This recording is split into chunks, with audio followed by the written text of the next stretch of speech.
Today, I'm going to show you why you struggle to start conversations in English, whether it's at work or even with friends. You will understand why you try so hard to be fluent, but it still feels like you are pushing a mountain with your bare hands. And over time, this can even affect your self-confidence, because deep down, you know what you want to say, but the words just don't come out the way you want. But don't worry, by the time we are done with today's lesson, you won't just become self-aware of the problem, you will actually be better than when you started, because you will learn simple ways to think and speak about your daily life in English.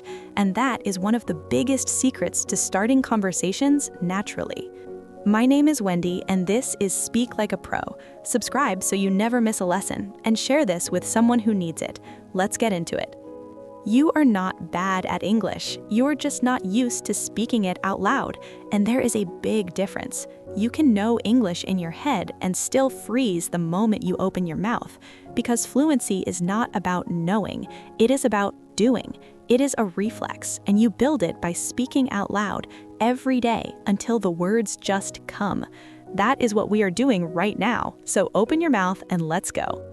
Morning. If you can talk about your morning, you can start almost any conversation, because everyone has a morning and everyone relates. Are you with me?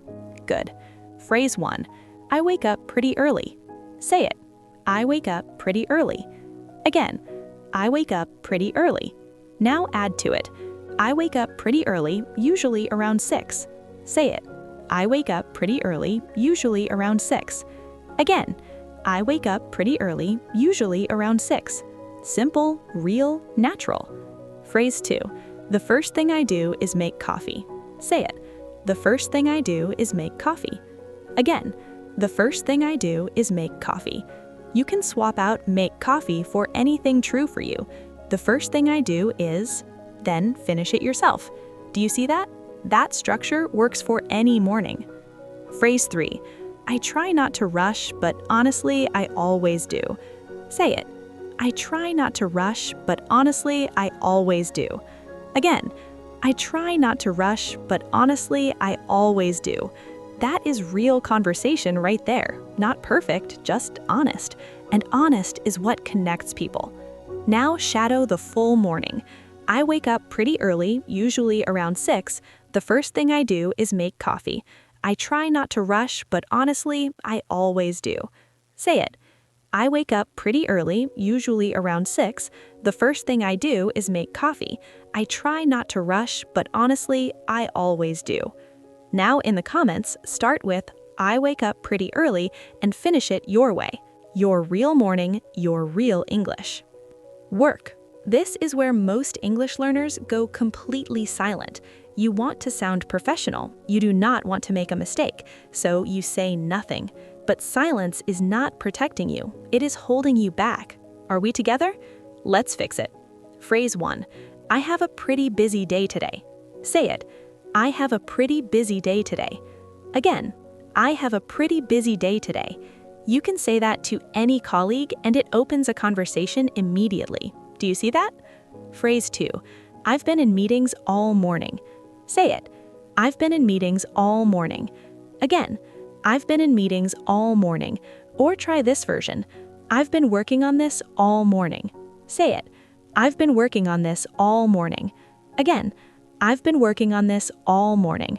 Same structure, just swap out the ending for whatever is true for you.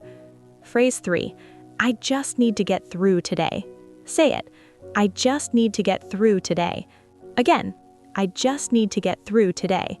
Everyone who has ever had a hard day at work knows exactly what this means. You're not complaining, you're just being real, and real is relatable. Shadow the full work section. I have a pretty busy day today. I've been in meetings all morning, and I just need to get through the rest of it. Say it. I have a pretty busy day today. I've been in meetings all morning, and I just need to get through the rest of it. Now, in the comments, start with I have a pretty busy day and tell me what your day actually looks like. Evening. The way you end your day matters more than most people think, and it's one of the easiest things to talk about in English because everyone has an evening. Ready? Phrase 1.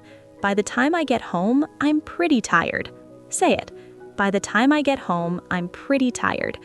Again, by the time I get home, I'm pretty tired. By the time means when I finally reach that point. It tells people the whole day was long before you even explain it. Do you feel that? Phrase 2. I usually just decompress for a bit. Say it. I usually just decompress for a bit. Again, I usually just decompress for a bit. Decompress means to release the stress of the day. Just breathe, just be. For a bit means for a short time. Natural and easy. Phrase 3. I try to wind down before bed, but my phone makes that really hard. Say it. I try to wind down before bed, but honestly, my phone makes that really hard. Are we together? Because that's just honest, and every single person watching this right now knows exactly what that feels like. Shadow the full evening. By the time I get home, I'm pretty tired. I usually just decompress for a bit. I try to wind down before bed, but honestly, my phone makes that really hard. Say it. By the time I get home, I'm pretty tired. I usually just decompress for a bit. I try to wind down before bed, but honestly, my phone makes that really hard. In the comments, start with by the time I get home and finish it your way. That's your morning, your workday, and your evening in natural, confident English. Not textbook English, real English, the kind people actually use, and now it belongs to you. Tonight, pick one section, say it out loud 3 times, in the mirror, in the car, anywhere. Every time you say it out loud, you're building the reflex, and the reflex is what fluency actually feels like. Subscribe. Share this with someone who needs it. Drop your lines in the comments. I read every single one. Keep speaking, keep showing up. I love you guys. I will see you in the next one.